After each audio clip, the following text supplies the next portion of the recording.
नमस्कार, म पुण्य प्रसाई। यो देश नेपाली नेताले होइन, सेनाले बनाएको र बचाएको देश हो। नेपाली जनताले बचाएको देश हो। नेपाली जनताले बनाएको देश हो। नेपाली सेना नभएको भए नेपाल उहिले हिँडिसक्थ्यो।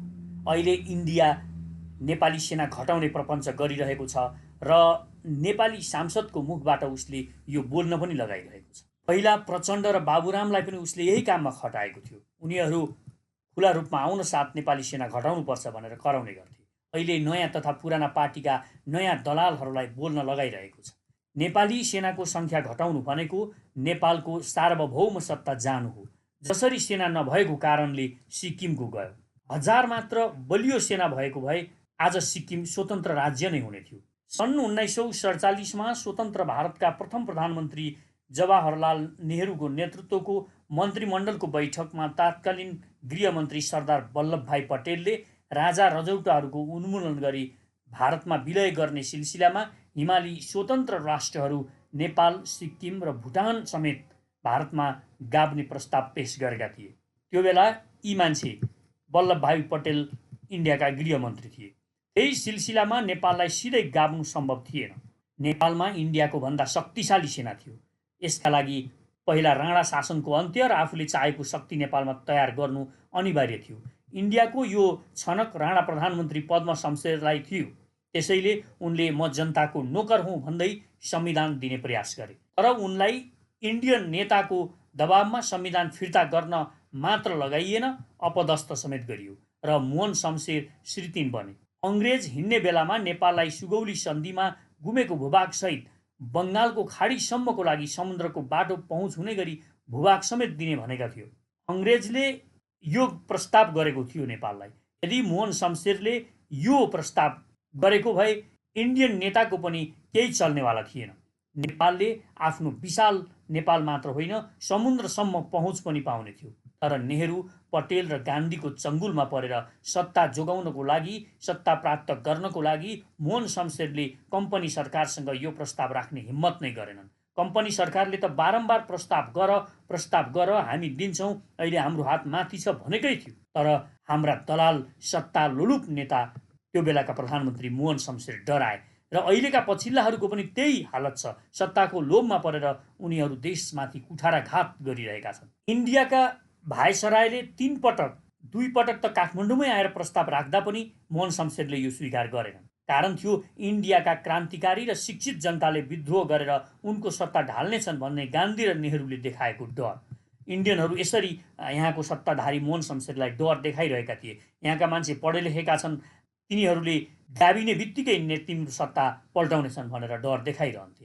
मोहन शमशेर पछाडि जति पनि व्यक्ति यो देशका शासक भए अहिलेसम्म, तिनमा एउटा विद्रोही समूह खडा गरेर इन्डियाले सधैँ शासकहरूलाई त्रासमा राख्छ र उसको सत्ता जोगाइदिने नाममा गलत सन्धिमा हस्ताक्षर गराउँछ। मोहन शमशेरलाई काङ्ग्रेसको डर देखायो, 1950को सन्धि गरायो, मातृकालाई कोशी सम्झौता मात्र गराएन, त्योभन्दा अघि उनी मार्फत नेपाली सेना घटाएर नेपालमा इन्डियाको सेना भित्र्यायो, बिपीलाई गण्डकी सम्झौतामा फसायो, महेन्द्रलाई सत्ता जोगाएर पञ्चायती व्यवस्था बचाउने नाममा कालापानी, लिम्पियाधुरा र लिपुलेकमा सेना राख्न बाध्य बनायो। वीरेन्द्रको पालामा बहुदल र निर्दलको निर्वाचनको बहाना बनाएर निर्दललाई जिताउने बहानामा लाखौँ इन्डियनलाई नागरिकता दिलायो।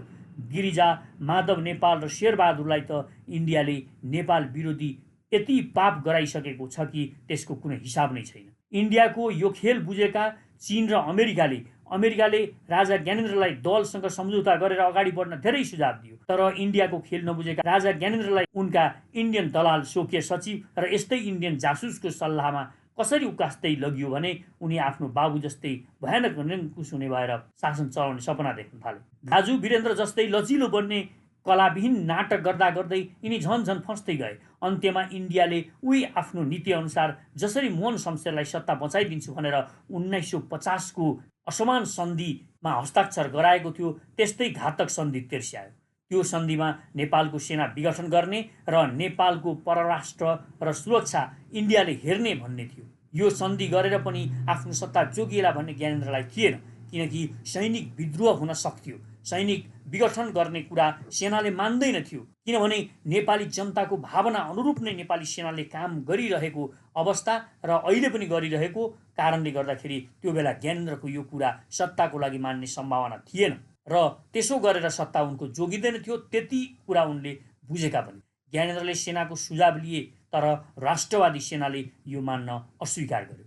यसपछि ज्ञानेन्द्रको राजशाही गयो। 2046 सालको आन्दोलनपछि नै इन्डियाले यही योजना गरेको थियो, तर वीरेन्द्रको बुद्धिमत्ताको कारणले ऊ फेल भएको थियो, जसका लागि उनले सपरिवारको ज्यान गुमाउनु परेको थियो। तर ज्ञानेन्द्रमा यो चलाख्याइ देखिएन। उनले पेलपाल गरेर दलहरूलाई किनारा लगाएर म शासन सत्ता सम्हाल्छु भन्ने जुन हट गरे, यसले गर्दा देशबाट राजशाही नै गयो। अब इन्डियाले आफ्नो वास्तविक राक्षसी चेहरा देखाउन बाँकी नै थियो। प्रचण्डलाई उसले जेका लागि हतियार बोकाएको थियो त्यो काम गर्न त बाँकी नै थियो। उसले संविधान सभा मार्फत ज्ञानेन्द्रलाई जुन प्रस्ताव राखेको थियो त्यो कुरा अब इन्डिया संविधान सभा मार्फत पुरा गराउन चाहन्थ्यो। यसका लागि उसले सबै सभासदलाई गाडी दियो, उनीहरूलाई प्रभावमा लियो, तर जति गरे पनि उसको यो चाहना पुरा हुन सकेन। नेपाली सेनाले विद्रोह गर्ने सम्भावना थियो, तर त्यो संविधान सभाले इन्डियाको यो चाहना पुरा गर्ने सम्भावना देखिएन। माओवादीहरू पनि उल्टो पाल्टो कुरा गर्ने र अरू पार्टीहरू पनि सबै एकमत नहुने त्यो अवस्था देखियो। इन्डियाले आफ्नो चाहना पुरा नगर्ने संविधान सभा भङ्ग गरेर अर्को आफूले चाहेको पुरा गर्न सक्ने संविधान सभा बनाउन पहिलो संविधान सभा रातारात भङ्ग गरायो। नेपाली सेनालाई आफ्नो एनेक्स अर्थात् भारतमै सेनाको शाखाको रूपमा विश्व समुदायलाई देखाउने चाहना पनि उसले गरेको थियो। इन्डियाको अर्को खतरनाक रणनीति हो यो, किनकि अब उसले बुझेको थियो नेपालका नेता र कर्मचारीलाई मात्र किनेर उनीहरूलाई मात्र दलाल बनाएर नेपाल खान सम्भव छैन। यसका लागि उसले नेपाली सेनालाई शक्तिशाली बन्न नदिने सबै खाले रणनीति प्रयोग गर्नु पर्थ्यो। वास्तवमा इन्डिया नेपालमा भारतीय सेना भित्र्याउन लालायित छ, जसका लागि उसले धेरै पटक प्रयास पनि गरेको थियो। शान्ति क्षेत्रको प्रस्ताव भारतले मान्यता नदिनु र संयुक्त राष्ट्र सङ्घको शान्ति मिसनमा स्वतन्त्र सहभागी नेपाली सेनालाई भारतले आफ्नो अन्डरमा सञ्चालित गर्न समेत प्रयास गरेको थियो, जसलाई नेपाली सेनाले ठाडै अस्वीकार गरेको थियो। उसले यसमा बङ्गलादेशी सेनालाई समेत अथवा सार्क कन्ट्रीको नेतृत्व उसले गर्ने भन्ने थियो, जुन नेपाली सेना र बङ्गलादेशी कुनैले पनि स्वीकार गरेनन्। यो एकदमै राम्रो पक्ष हो, तर यहाँका नेताहरूलाई यसमा कुनै पनि आपत्ति थिएन। यो कुरा बुझ्न जरुरी छ। 2030 सम्ममा नेपाललाई गुलाम बनाउने खतरनाक प्लानका लागि उसले यहाँ समृद्धि रोक्नेदेखि गाउँ गाउँसम्म आफ्नो जनमत बनाइरहेको थियो।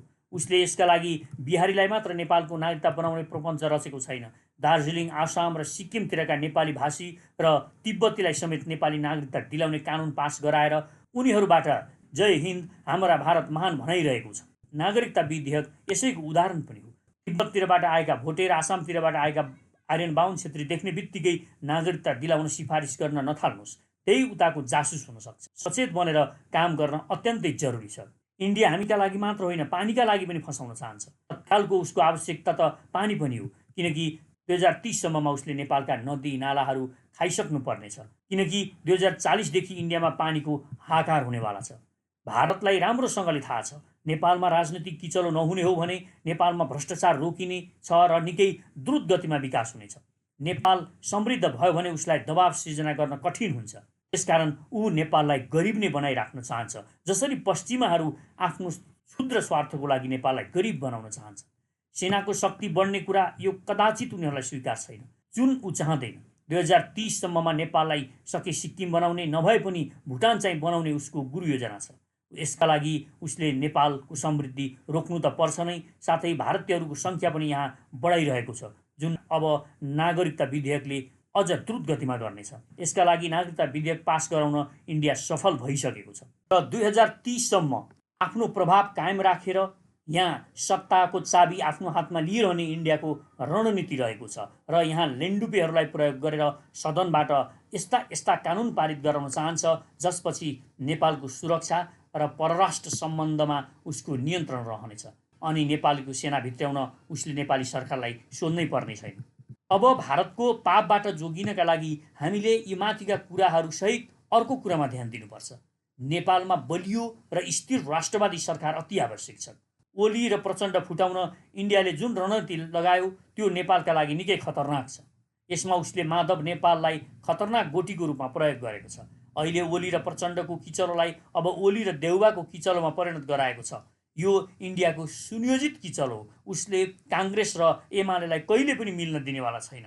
अब इन्डियाले जति सक्दो ओली, देउबा गुट र प्रचण्ड, माधव, बाबुरामको दूरी बढाउँदै लान्छ र केही मान्छेहरूलाई मिलाएको जस्तो पनि गर्छ। उनीहरूलाई पानी बारबारको स्थितिमा पनि पुर्याउँछ।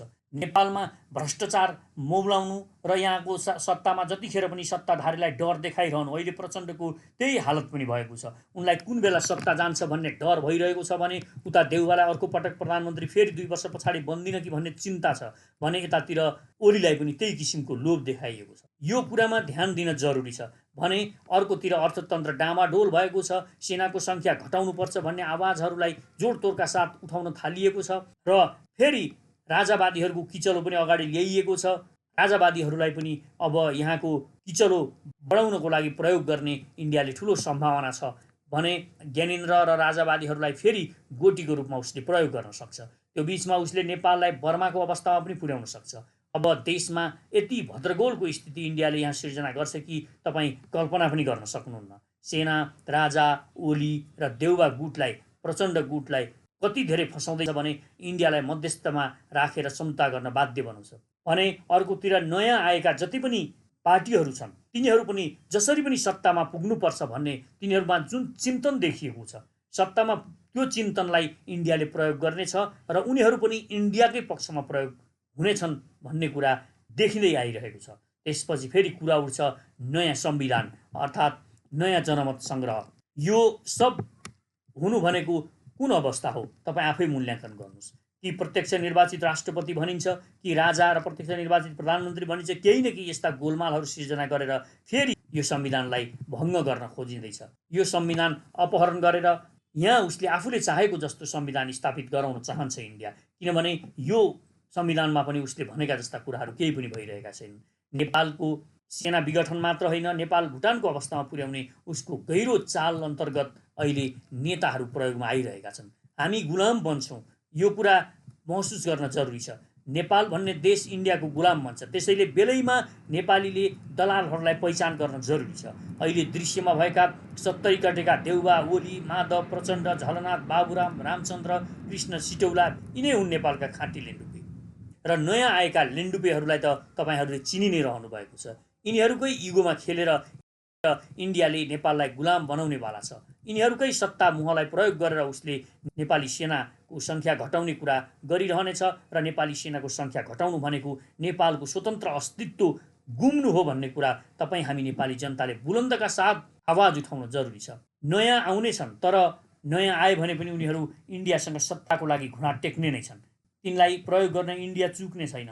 हामी नेपाल बचाउन चाहन्छौँ, सार्वभौम रहिरहन चाहन्छौँ, यो नेपालको सुन्दरता, यो महानता जोगाइराख्न चाहन्छौँ र हामी नेपाली भइरहन चाहन्छौँ भने नेपाली जनताले पार्टीलाई होइन आफूलाई विश्वास गर्नुपर्छ र सधैँ यस्ता विदेशी दलाल बिचौलिया नेताहरूलाई पहिचान गरेर यिनीहरूका विरुद्धमा आवाज उठाइरहनुपर्छ। तथापि पनि म भन्न चाहन्छु तपाईँलाई, नेपालको सार्वभौम सत्ता खान इन्डियालाई त्यति सहज छैन, किनभने नेपाली जनताहरू चनाखो भएर यो सबै हेरिरहनु भएको छ र एक दिन हामी यहाँका नेताहरूलाई धुलो चटाउनेछौँ र हामीले सोचेको जस्तो नेपाल बनाउने छौँ भन्ने कुरामा हामीले विश्वास गर्न जरुरी छ। धन्यवाद।